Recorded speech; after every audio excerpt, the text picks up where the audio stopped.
Good late Thursday evening. Certified meteorologist Nick Kelly back in action on this August 8th of 2019. Boy, we had quite a loud night and a loud morning to start our Thursday out with. Thankfully, we trended a bit more on the quiet, calmer side as we got into the afternoon. We tried our best to warm up. The best we could do was get highs back near 80.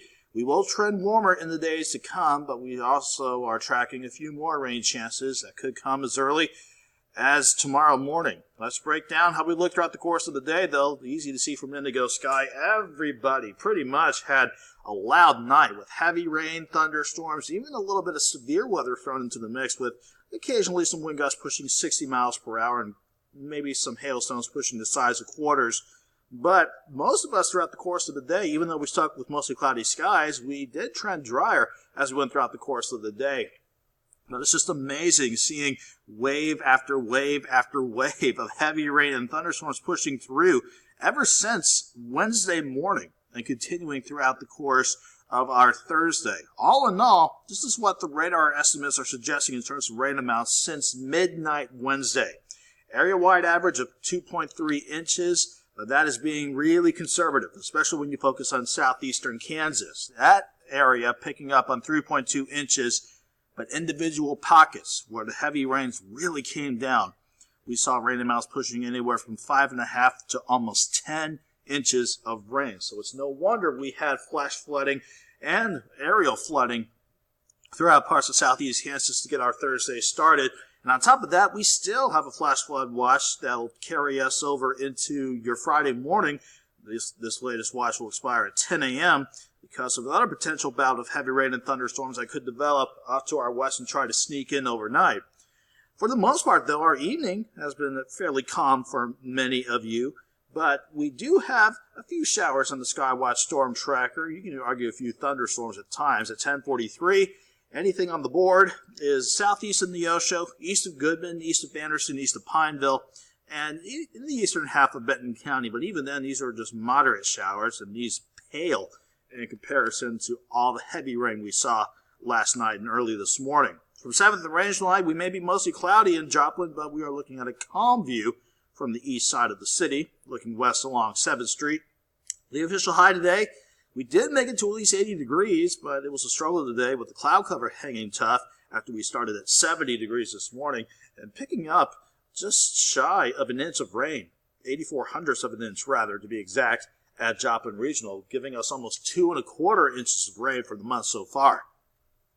Last check of the currents at Joplin Regional had a temperature of 74 with an east breeze of 3 and the humidity pretty high at 93%. That's how everybody's looking right now. Maybe a lone 69 near Iola, but everybody's either in the lower to middle 70s, and this is where we're going to generally stay, mainly lower 70s, if not near 70, as we go throughout the course of the night. So the Skywatch Storm Trackers will take you back to the map, showing a mostly cloudy start to the late night with a few showers in our southeastern counties, south and east of Joplin, southeast of I-44. But where I drew this yellow circle, or this outline rather, this is where we're anticipating additional thunderstorm development later on tonight, stretching from about Wichita over to Pratt and Medicine Lodge and working back down to Tulsa and just west of Fort Smith, Arkansas.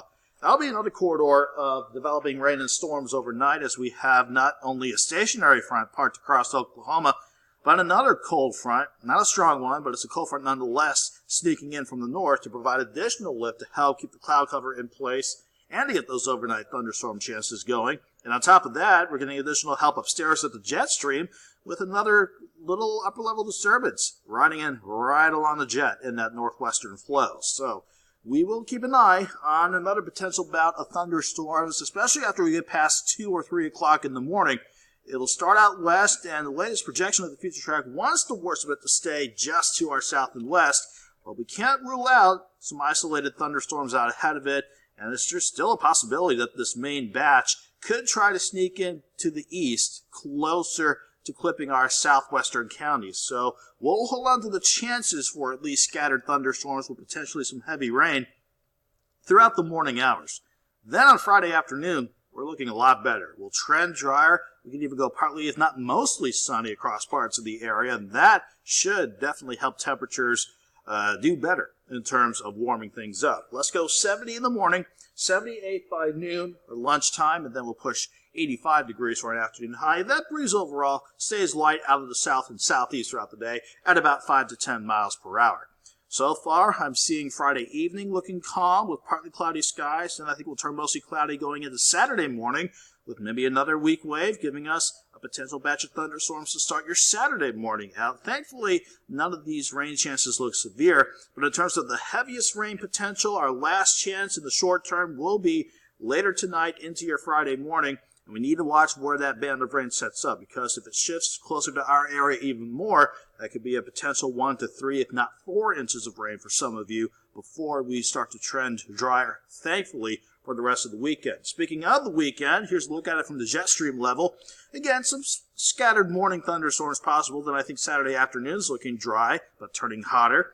Sunday, more of the same. A chance for morning storms, then a quiet but hot afternoon. Monday overall, mostly sunny, but that'll be a hazy, hot, and humid day with highs back in the mid-90s. Then upstairs at the jet stream level, another short wave, or disturbance if you will try to sneak in. That could give us thunderstorm chances, scattered chances at least, as we head into Tuesday and Wednesday. So even though we're tracking a few more chances for rain and storms, we are trending drier overall, at least calmer compared to where we've been over the past day or so.